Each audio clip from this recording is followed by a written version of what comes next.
So hello everyone, welcome to three dots academy. প্রথমেই তোমরা জানাই দিই যে আমরা ইউটিউবে একটা সিরিজ স্টার্ট করছি, যেখানে আমরা প্রথমে চ্যাপ্টারের থিওরি কভার করি, তারপর চ্যাপ্টারের ইম্পর্ট্যান্ট এমসিকিউ প্র্যাকটিস করি। তো আমরা প্যারালেলি দুইটা সিরিজ স্টার্ট করছি, যেখানে আমরা একটা সিরিজে এনভায়রনমেন্ট স্টার্ট করছি আর একটা সিরিজে আমরা ত্রিপুরার জিকে স্টার্ট করছি। ঠিক আছে, তো এই এনভায়রনমেন্টের সিরিজের প্রথম ক্লাসে আমরা এনভায়রনমেন্ট অ্যান্ড ইকোলজি মানে পরিবেশ ও বাস্তুবিদ্যা সম্পর্কে জানছি। যারা ওই ভিডিওটা দেখছো না তারা অবশ্যই দেখে নিবা, যাতে কন্টিনিউটি মেনটেন থাকে। ঠিক আছে, তো আজকে আমরা যে চ্যাপ্টারটা স্টার্ট করুন এটা হচ্ছে ইকোসিস্টেম বা বাস্তুতন্ত্র। So let's start. সো এই পার্টটা আমরা কমপ্লিট করে নিয়েছি অলরেডি। আজকে আমরা স্টার্ট করুন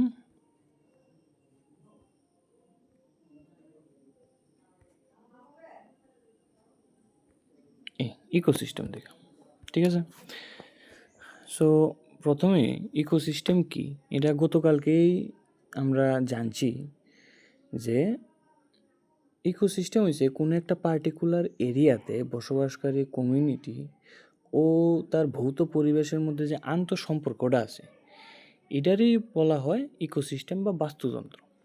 এই টার্মটা কেটে দিছে টান্সলে। ঠিক আছে, তো ইকোসিস্টেম বা বাস্তুতন্ত্র দুই ধরনের আছে। একটা হচ্ছে ন্যাচারাল বা প্রাকৃতিক বাস্তুতন্ত্র, আরেকটা হচ্ছে আর্টিফিশিয়াল বা কৃত্রিম বাস্তুতন্ত্র। ঠিক আছে, তো ন্যাচারাল বাস্তুতন্ত্রের ভিতরে কিতা আছে, যেমন ফরেস্ট আছে, আর আর্টিফিশিয়াল বা কৃত্রিম বাস্তুতন্ত্রের মধ্যে কিতা আছে, একুরিয়াম। ঠিক আছে, আমরা জানি যে বাস্তুতন্ত্রের উপাদান দুই রকমের থাকে। একটা হচ্ছে অজৈব উপাদান আর একটা হচ্ছে জৈব উপাদান। ঠিক আছে, অজৈব উপাদানের মধ্যে কী কী এটা আমরা আগেই জানছি, যে লিথোস্ফিয়ার, হাইড্রোস্ফিয়ার, অ্যাটমসফিয়ার, এটা সম্পর্কে আমরা অলরেডি গত ক্লাসে ভালোভাবে বুঝে নিছি।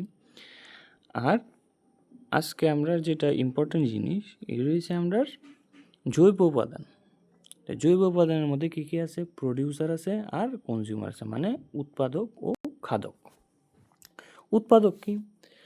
উৎপাদক হচ্ছে যারা বাস্তুতন্ত্রের মধ্যে নিজের খাদ্য নিজেরা তৈরি করে, তাদের আমরা উৎপাদক বলি। যে আমরা জানি যে পৃথিবীর মধ্যে নিজের খাদ্য নিজে একমাত্র উদ্ভিদই সৃষ্টি করতে পারে, তাই উদ্ভিদই বলা হয় উৎপাদক। আর খাদক কারা? খাদক হইছে যারা খাদ্যের জন্য অপরের উপর নির্ভরশীল, তারই হচ্ছে খাদক। তো খাদক আছে তিন রকমের। ঠিক আছে, হচ্ছে primary consumer, secondary consumer and tertiary consumer. বাংলার নাম হচ্ছে প্রাথমিক খাদক, গৌণ খাদক এবং প্রগৌণ খাদক। ঠিক আছে, তো প্রাথমিক খাদক কোনটা? প্রাথমিক খাদক হইছে যারা ডাইরেক্ট এই উৎপাদকরে খাদ্য হিসাবে গ্রহণ করে, যেমন ঘাস ফড়িং বা ছাগল বা হরিণ, তারা ডাইরেক্টলি ঘাসরে খাদ্য হিসাবে গ্রহণ করে, তাই তারা হচ্ছে প্রাথমিক খাদক। এবং দ্বিতীয় বা গৌণ শ্রেণীর খাদক কোনটা? যারা প্রাথমিক খাদকরে নিজের খাদ্য হিসেবে গ্রহণ করে, তারা হচ্ছে সেকেন্ডারি কনজিউমার বা গৌণ খাদক।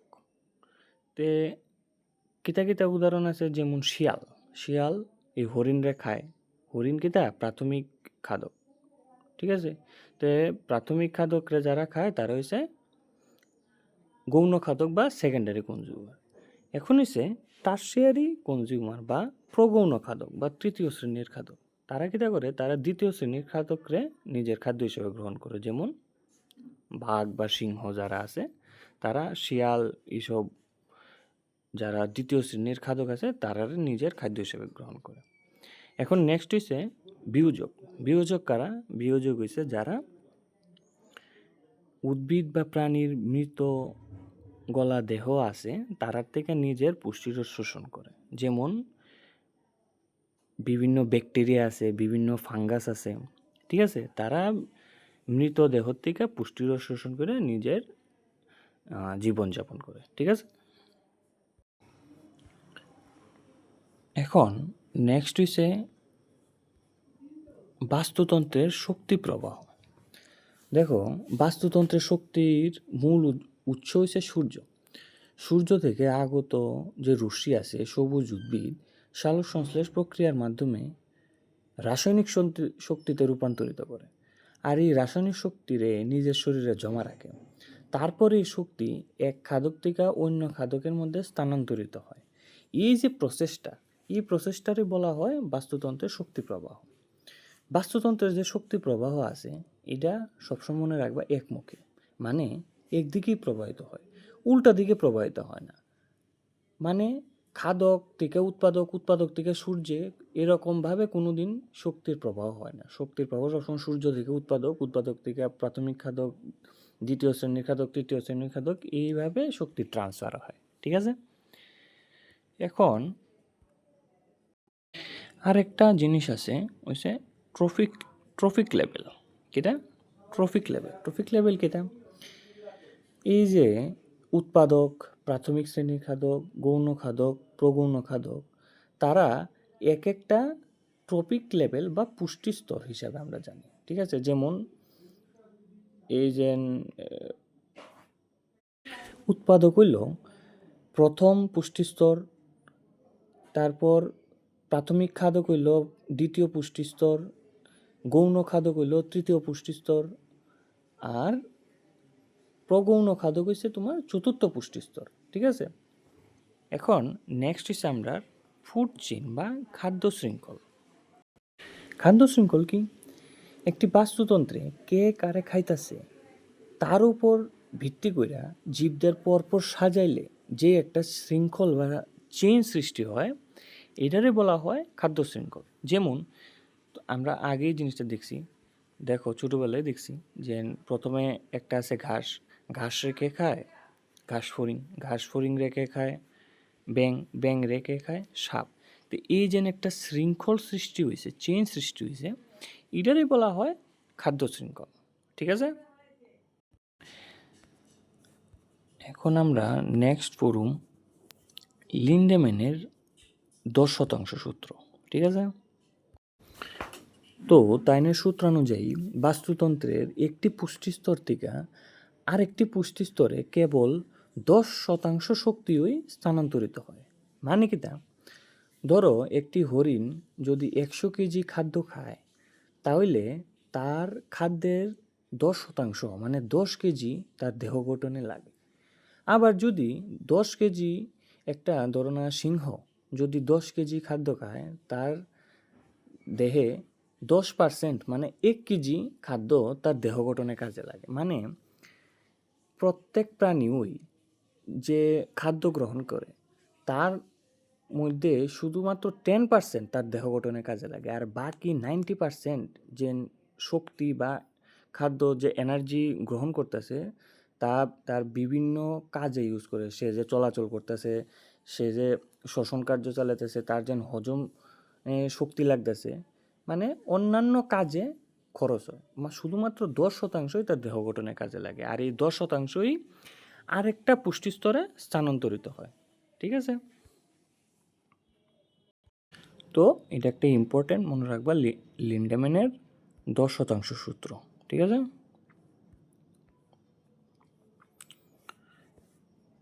এখন হইছে খাদ্যজাল। খাদ্যজাল কি?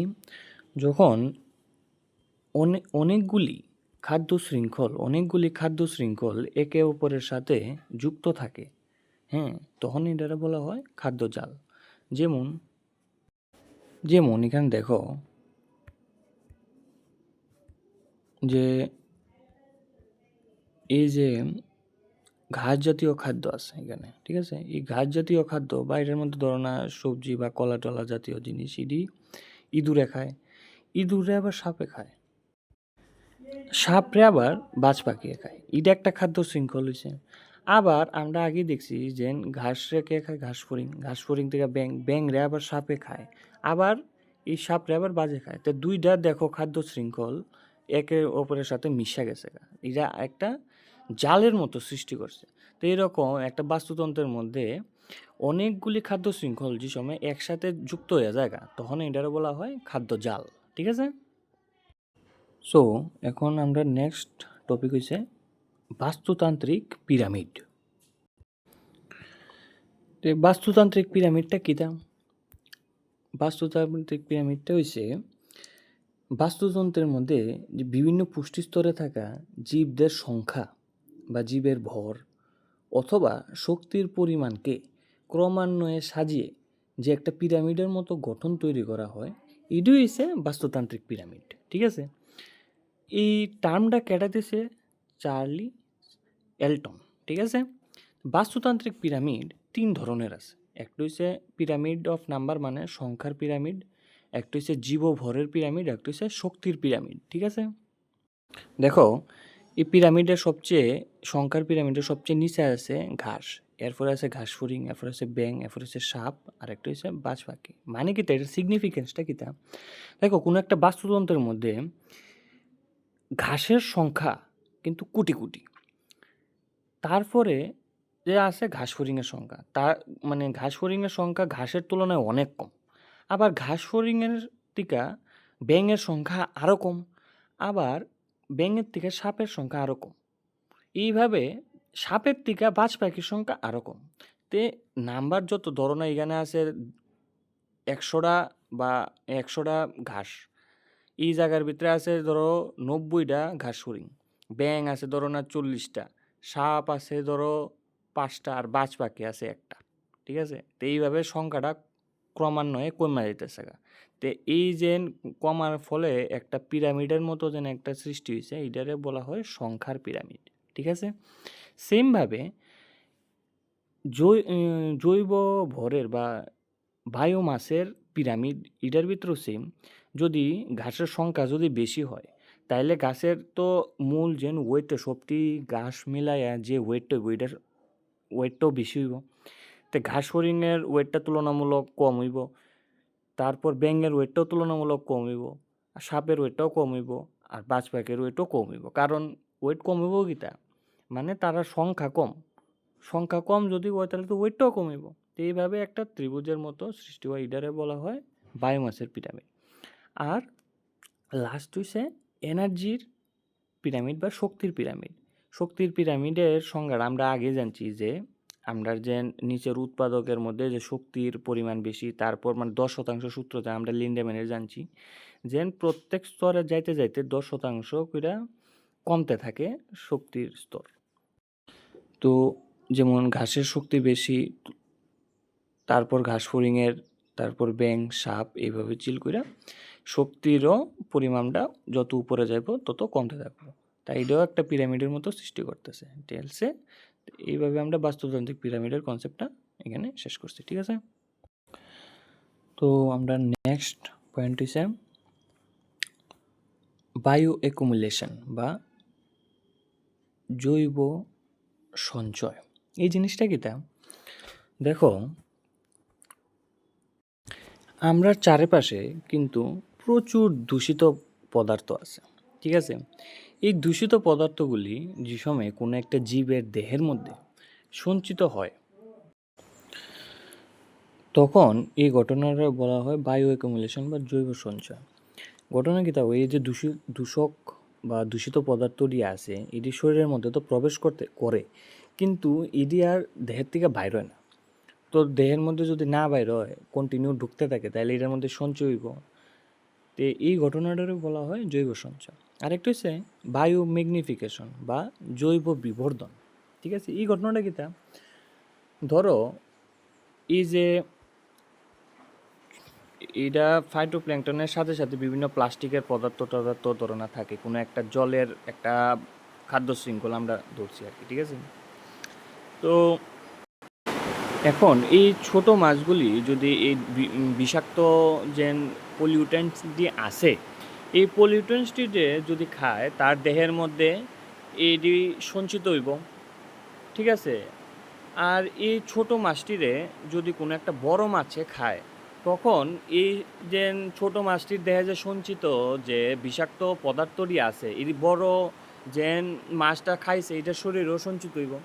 এরকমভাবে ধরো এই বড় মাছটা 10টা এমন ছোট মাছ খাইলো, এমন বিষাক্ত পদার্থ যুক্ত এমন 10টা ছোট মাছ খাইলো, তাহলে ওই বড় মাছটার দেহে আরও বেশি পরিমাণে পলিউট্যান্ট বা বিষাক্ত পদার্থ এটার মধ্যে সঞ্চিত হইতেছে, দূষিত পদার্থ এটার মধ্যে সঞ্চিত হইতেছে।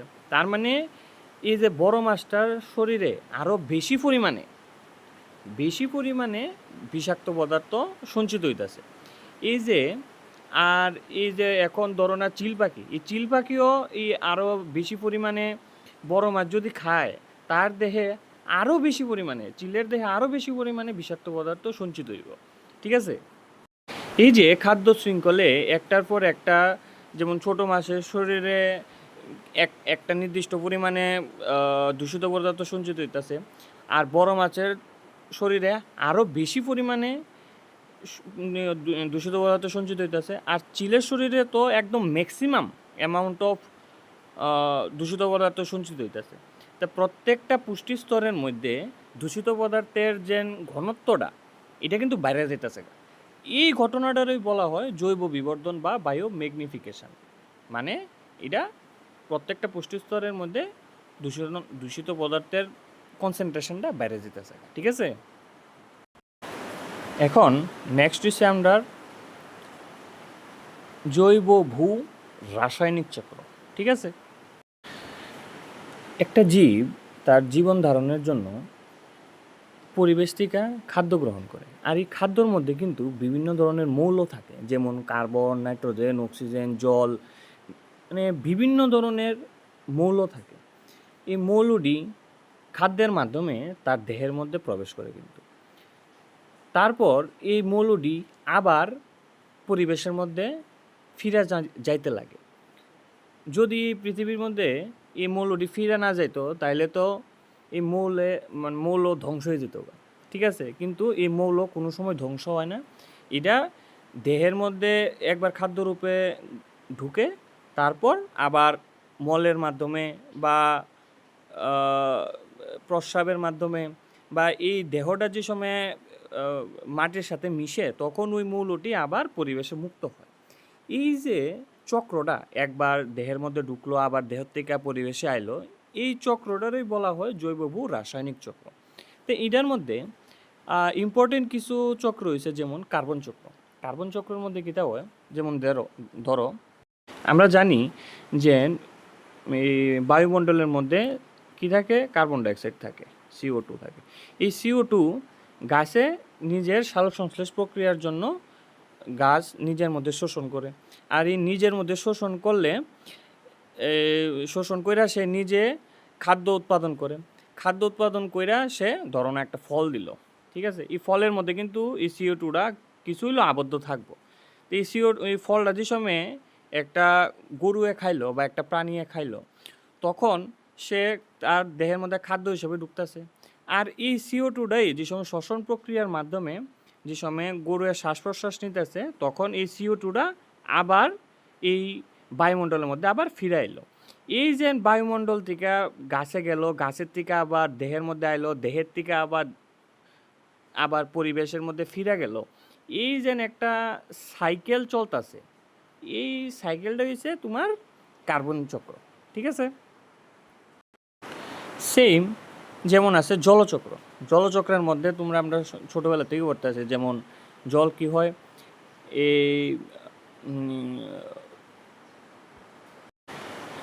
জলভূমির থেকে বাষ্পীভূত হয়, বাষ্পীভূত হইয়া এটা তোমার মেঘে পরিণত হয়, মেঘের থেকে বৃষ্টিপাতে পরিণত হয়, বৃষ্টিপাত থেকে বিভিন্ন প্রাণী এখান থেকে গ্রহণ করে হয়তো প্রস্রাবের মাধ্যমে এটা নির্গত করে কইরা আবার জলটা আবার পৃথিবীর মধ্যে ফিরে আয়। এই পৃথিবীর ভিতরে ফিরে আইলে আবার জলটা বাষ্পীভবনের মাধ্যমে উপরে বায়ুমণ্ডলের মধ্যে আবার উঠতে যায়। তো এই যে চক্রটা ঘুরতেছে এটারে বলা হয় জলচক্র। ঠিক আছে? এখন লাস্ট হচ্ছে আমরা নাইট্রোজেন চক্র। নাইট্রোজেন চক্র সেম, বায়ুমণ্ডল থেকে নাইট্রোজেন উদ্ভিদের মধ্যে সঞ্চিত হয়। এই উদ্ভিদ থেকে আবার পৃথিবীর বায়ুমণ্ডলের মধ্যে আবার এটা এই আবার বায়ুমণ্ডলে যায়। তো এই যে ঘটনা চক্রটা ঘটতেছে এটারে বলা হয় নাইট্রোজেন চক্র। এই নাইট্রোজেন চক্রের মধ্যে 4টা ভাগ আছে। কিতা কিতা আছে? একটা আছে নাইট্রোজেন ফিক্সেশন, এটা ইংলিশ টার্ম, এটা জানতে হইব। নাইট্রোজেন ফিক্সেশন এটা কী ব্যাকটেরিয়ায় করে এটার নামটা আমার ভালো করে জানতে হইব। যেমন নাইট্রোজেন ফিক্সেশন করে রাইজোবিয়াম ব্যাকটেরিয়া, এমুনিফিকেশন করে নাইট্রোসোমোনাস ব্যাকটেরিয়া, নাইট্রিফিকেশন করে নাইট্রোব্যাক্টার, আর ডিনাইট্রিফিকেশন বলে সিউডোমোনাস। যেহেতু এটা একটা শর্ট ভিডিও, আমরা এই টার্মটির এক্সপ্লেনেশন এখন দিতে পারতাম না, তো তোমরা এই জিনিসটা হালকা একটু জানা রাখবা যে কোন ব্যাকটেরিয়ায় কোন প্রসেসটা করতেছে। ঠিক আছে? তো এই লেকচারটা আমরা এখানেই শেষ করতেছি, আর নেক্সট ক্লাসে আমরা এই চ্যাপ্টারের ইম্পর্টেন্ট এমসিকিউ ফুল কাভার করুম। আর এই ভিডিওটা তোমরা কেমন লাগছে এটা তোমরা অবশ্যই জানাইবা, অবশ্যই লাইক কমেন্ট করবা, আর এই ভিডিওটারও অবশ্যই শেয়ার করবা। ঠিক আছে? আর এই ভিডিওটার যে নোটসটা আছে, তোমরা এখন তো জানো যে টেলিগ্রামে একটু সমস্যা চলতেছে, তাই আমরা গুগল ড্রাইভের লিঙ্কটা প্রোভাইড করছি। তো ওই গুগল ড্রাইভের লিঙ্কটার থেকে তোমরা নোটটা অবশ্যই নিতে পারবা। ঠিক আছে? Thank you everyone.